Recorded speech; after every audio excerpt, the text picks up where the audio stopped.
LED LCD TV repair में आज बताएंगे दोस्तों पैनल रिपेयर मेरा क्लास चल रहा है। देखिए आपके स्क्रीन पर दिखाई दे रहा है। अगर पैनल में एक आईसी लगी है, एक आईसी से कैसे पूरी पैनल काम करेगी। देखिए आपके स्क्रीन पर दिखाई दे रहा है। अगर एक आईसी लगी है कैसे पूरी पैनल काम करेगी, वह कैसे काम कर सकती है। उस आईसी के अंदर कौन कौन सी आईसी लगी है, डीसी टू डीसी आईसी है, गामा आईसी है, लेवल शिफ्टर आईसी है, कौन कौन सी आईसी हो सकती है। सोर्स काप में टिकोन आईसी इनबिल्ट है, वह कैसे काम करेगी, पूरी पैनल कैसे काम करेगी। अगर एक आईसी है, पूरा डिटेल आप लोगों को वीडियो देखने को मिलेगा। चलिए देखिए अपने स्क्रीन पर। पैनल में एक आईसी है, अगर एक आईसी है तो कैसी पूरी पैनल में हमारी पिक्चर बनाई जा सकती है, पूरा डिटेल आप लोगों को वीडियो देखने को मिलेगा। पैनल में एक आईसी लगी है, scan driver IC, gamma IC, DC to DC IC कहीं दिखाई नहीं दे रही है और पूरी पैनल में हमारी सिर्फ एक आईसी दिखाई दे रही है, तो पिक्चर कैसे बन सकती है। हो सकता है कहीं कहीं दो इप्रोम आईसी देखने को मिले। सर्किट के हिसाब से ये अलग अलग हो सकता है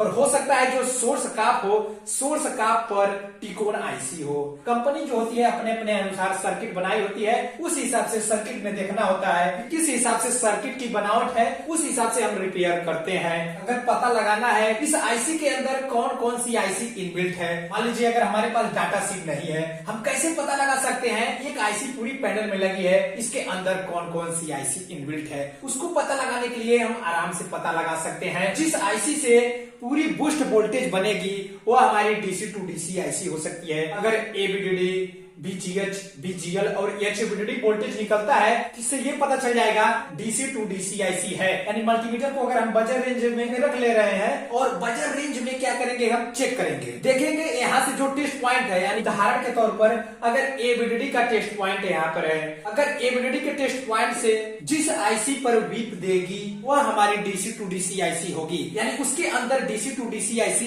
इंस्टॉल है। कंपनी के हिसाब से अलग अलग वोल्टेज बनाना होगा, उस हिसाब से अगर एक आईसी लगी है उसके अंदर हो सकता है सॉफ्टवेयर वाली आईसी हो, या अलग अलग कंपनी की अलग अलग बनावट हो सकती है। टेस्ट पॉइंट से बीप की आवाज इस आईसी के पिनों पर देता है, इससे ये पता चल जाएगा डीसी टू डीसी आईसी भी इंस्टॉल है। अगर जिस पर बीसीसी सप्लाई आईसी पर जाएगी वो हमारी डीसी टू डीसी आईसी होगी। इस तरीके से भी पता लगा सकते हैं। पता चल गया कि डीसी टू डीसी आईसी इसके अंदर है। अगर अब पता लगाना है कि हमारी स्कैन ड्राइवर आईसी कहाँ है, अगर स्कैन ड्राइवर आईसी पता लगाना है CPV1, CPV2, OESTV, यानी जिस आईसी से निकल के जाएगी वह टिकोन आईसी होगी और जिस आईसी पर जाएगी स्कैन ड्राइवर आईसी होगी। देखिए आपके स्क्रीन पर दिखाई दे रहा है वो है सोर्स काप। ये सोर्स काप में ही टिकोन आईसी इनबिल्ट है। ये जो आरएक्स सिग्नल होती है जिस आईसी पर जाती है वह हमारी टिकोन आईसी होगी। डायरेक्ट जो आरएक्स सिग्नल है डायरेक्ट सोर्स काप पर जाता है। इससे ये पता चल गया कि सोर्स काप पर जा रहा है, सोर्स काप में टिकोन आईसी इनबिल्ट है। अगर आप पता लगाना है कि हमारी स्कैन ड्राइवर आईसी कहाँ है, कहाँ लगा है, तो कैसे पता लगा सकते हैं। हो सकता है स्कैन ड्राइवर जो आईसी है पैनल के अंदर इंस्टॉल हो। ये जो सोर्स काप है इसके अंदर टिकोन आईसी इनबिल्ट है, जो एनालॉग सिग्नल को डिजिटल बनाकर 0 और 1 के वेवफॉर्म में पिक्चर बनाई जाएगी जो पैनल के अंदर जाएगी। इस सोर्स काप से ही देखिए जो सिग्नल निकला है 3 या 4 सिग्नल, जिस हिसाब से गेट एरिया को वोल्टेज और सिग्नल चाहिए होता है उस हिसाब से जो कंपनी होती है अपने अपने अनुसार सर्किट को मैनेज करना होता है, पिक्चर बनाना होता है। CPV1, CPV2, OESTV, यानी सोर्स काप के द्वारा ही जो जा रही है CPV1, CPV2, OESTV। इससे यह स्पष्ट हो गया कि सोर्स काप के अंदर ही टिकोन आईसी इनबिल्ट है। जिस आईसी पर जाएगी वह स्कैन ड्राइवर आईसी है। मान लीजिए हम बजर रेंज में चेक कर रहे हैं, उदाहरण के तौर पर मान के चलिए यहाँ पर CPV है, CPV का टेस्ट पॉइंट है, बजर रेंज में रख लेंगे और बजर रेंज में रखने के बाद एक प्रोब यहाँ पर लगाएंगे और जो एक आईसी लगी है सभी पिनों पर लगाकर चेक करेंगे। आईसी के पिन पर बीप की आवाज देता है, इससे पता चल जाएगा कि ये जो एक आईसी लगी है इसके अंदर डीसी टू डीसी आईसी भी इंस्टॉल है और स्कैन ड्राइवर आईसी भी इंस्टॉल है। अगर हम बजर रेंज में यहाँ से चेक करते हैं आईसी के पिनों पर जो एक आईसी लगी है, अगर बीप की आवाज नहीं देता है तो हो सकता है स्कैन ड्राइवर जो आईसी हो पैनल के अंदर इंस्टॉल हो। कंपनी के हिसाब से ये अलग अलग बनावट हो सकता है। अगर एक टेस्ट पॉइंट से आईसी पर बीप की आवाज देता है, मान के चलिए अगर CPV से एक टेस्ट पॉइंट से बीप की आवाज इस पर दिया, इससे ये स्पष्ट हो गया कि स्कैन ड्राइवर आईसी भी इसके अंदर इंस्टॉल है। अब अगर पता लगाना है कि गामा आईसी हमारी कहाँ है, गामा आईसी की एबीडीडी वोल्टेज सप्लाई होती है। एबीडीडी वोल्टेज जो होगी हमारी जिस आईसी पर जाएगी और जिस आईसी से निकलेगी, मान लीजिए अगर ये डीसी टू डीसी आईसी है और डीसी टू डीसी आईसी ये पता चल गया और स्कैन ड्राइवर आईसी पता चल गया, इस आईसी के अंदर इनबिल्ट है। डीसी टू डीसी आईसी से फर्स्ट बूस्ट वोल्टेज जो बनेगी एबीडीडी बनेगी। इसका मैं पूरा डिटेल वीडियो बना चुका हूँ। एबीडीडी, बीजीएच, बीजीएल, एचवीडीडी वोल्टेज कैसे बनता है, इसका पूरा डिटेल बना चुका हूँ। वीडियो देखने के बाद आप लोगों को डिस्क्रिप्शन में लिंक दे देंगे, जाकर देख सकते हैं। लेकिन आज का जो मेरा क्लास है कि अगर एक आईसी लगा है तो कैसे पूरी पैनल काम कर सकती है और कैसे पता लगा सकते हैं एक आईसी लगी है उसके अंदर कौन कौन सी आईसी है। हो सकता है पैनल के अंदर हो। जो boost voltage DC to DC IC के द्वारा बनेगी एबीडीडी, और एबीडीडी अगर वोल्टेज जो होगी डीसी टू डीसी आईसी के अंदर अगर फिर आती है, मल्टीमीटर को बजर रेंज में रखेंगे एबीडीडी टेस्ट पॉइंट से, और बजर रेंज में एक प्रोब यहाँ पर लगाएंगे और दूसरा प्रोब हम आईसी के पिनों पर लगाएंगे। अगर आईसी के पिनों पर बीप की आवाज देता है तो इससे ये पता चल जाएगा इसके अंदर जा रहा है। हो सकता है एबीडीडी वोल्टेज से ही गामा सर्किट बनाया हो। इससे पहले मैं पूरा डिटेल वीडियो बना चुका हूँ। गामा आईसी कैसे काम कर दिया इसका पूरा डिटेल बना चुका हूँ। वीडियो देखने के बाद आप लोगों को डिस्क्रिप्शन में लिंक दे देंगे, जाकर देख सकते हैं। हो सकता है एबीडीडी वोल्टेज से ही डायरेक्ट रजिस्टर लगाकर सर्किट बना लिया जाए, हो सकता है आईसी लगाया जाए, हो सकता है नॉर्मल आईसी हो सकता है सॉफ्टवेयर वाली आईसी हो। कंपनी के हिसाब से ये अलग अलग हो सकता है। एबीडीडी वोल्टेज से सर्किट बना लिया गया है। अगर एबीडीडी वोल्टेज इसके अंदर जाता है और एबीडीडी वोल्टेज से डायरेक्ट अगर रजिस्टर लगाकर बनाना होगा, गामा सेक्शन का काम होता है ब्लैक एंड व्हाइट प्रदान करके पिक्चर क्वालिटी को ठीक बनाना। अगर पिक्चर क्वालिटी में कहीं ब्राइटनेस ज्यादा, कहीं ब्राइटनेस कम, चाहे ब्लैक धब्बा, व्हाइट टाइप पिक्चर, यानी पिक्चर जो होती है रिकॉर्डिंग करते हैं, पिक्चर की क्वालिटी अगर डिस्टर्ब होती है तो गामा सेक्शन से ही बनाकर पिक्चर क्वालिटी को ठीक किया जाता है। जितनी हाई गामा सेक्शन बनी होगी उतनी अच्छी क्वालिटी पिक्चर दिखेगी, उस हिसाब से कंपनी बना सकती है। गामा सेक्शन बनाया गया है रजिस्टर के द्वारा।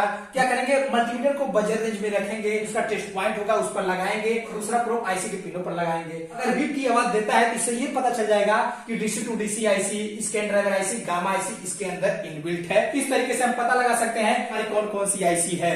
CPV1, CPV2, OESTV इसके अंदर गया है तो 100 में से 100% इसी आईसी से, स्कैन ड्राइवर आईसी इसके अंदर इनबिल्ट है। जो गेट एरिया को वोल्टेज बनना होगा CKV1, CKV1, CKV2, CKV2, STVP इसी आईसी से निकलेगी। जिस हिसाब से गेट एरिया में वोल्टेज और सिग्नल चाहिए उस हिसाब से निकलेगी और पिक्चर बनाई जाएगी। पिक्चर बनाना होगा उस हिसाब से क्या करेगी, जो कंपनी होगी अपने अनुसार सर्किट बनाकर जितनी वोल्टेज की जरूरत होगी, जितनी सिग्नल की जरूरत होगी, जितनी इंच की पैनल होगी जरूरत होगी, उस हिसाब से क्या करेगा, ये पूरा वोल्टेज गेट एरिया को देगा, जिससे हमारी पूरी पैनल में पिक्चर बनने की काम करेगी। अगर मान लीजिए अगर हमको पता लगाना है जो इप्रोम आईसी है, इप्रोम आईसी हमारी सर्किट में एक लगी है कि दो लगी है, इसको पता लगाने के लिए क्या करेंगे, देखिए सी आईसी से CS pin, SDA pin, SCL pin, WP pin, अगर मान लीजिए हमको पता लगाना है कि इप्रोम आईसी हमारी दो लगी है कि एक लगी है, देखिए सर्किट में जिस हिसाब से मैनेज किया गया होगा पिक्सल और रेजोल्यूशन के हिसाब से पिक्चर बनाया जाता है। पिक्सल ज्यादा हो तो उस हिसाब से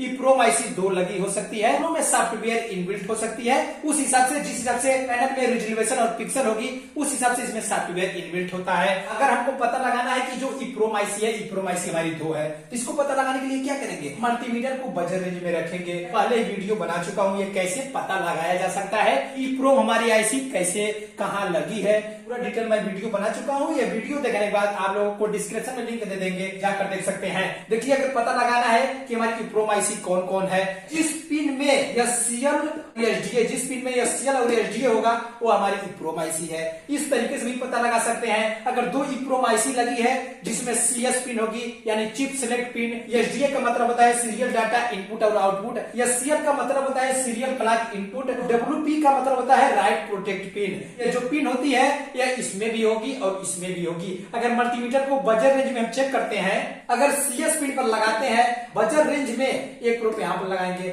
और आईसी के पिनों पर दूसरे प्रोब पर लगाएंगे। अगर बीप की आवाज देता है दूसरे पर आएंगे, SDA से मल्टीमीटर को बजर रेंज में लगाएंगे, इस पर देखेंगे बीप की आवाज देता है, देखेंगे इस पर बीप की आवाज देता है, सभी पिनों पर से चेक करेंगे। अगर इस पर भी वही आवाज देता है, लगी है इप्रोम आईसी, दो इप्रोम आईसी लगी है। इस तरीके से हम पता लगा सकते हैं। अब देखिए अगर हमको पता लगाना है ये आईसी लगी है, ये आईसी हमारी नॉर्मल है कि सॉफ्टवेयर वाली आईसी है, कैसे पता लगा सकते हैं, SCL और SDA। इससे ये स्पष्ट हो गया 100 में से 100% ये जो आईसी है यह सॉफ्टवेयर वाली आईसी है। जिस पिन में SCL और SDA होती है वह सॉफ्टवेयर वाली आईसी होती है। जिस हिसाब से इसमें सॉफ्टवेयर इनबिल्ट होगी, जो भी वोल्टेज बनेगी डायरेक्ट बन सकती है, हो सकता है सॉफ्टवेयर में उस हिसाब से कुछ कम उसकी वैल्यू हो तो उस हिसाब से फीडबैक में इस तरीके से रजिस्टर भी लगाया जा सकता है। सर्किट के अंदर जिस हिसाब से इनबिल्ट होगी सॉफ्टवेयर, उस हिसाब से जो बाहर कंपोनेंट की जरूरत होगी उस हिसाब से कंपोनेंट लगाया जा सकता है। लेकिन अगर एससीएल और एसडीए अगर लगा है तो इससे ये पता चल सकता है कि ये जो आईसी है यह सॉफ्टवेयर वाली आईसी है। इसमें ज्यादा किसमें क्या होगा, फीडबैक का सेक्शन नहीं दिया गया होगा।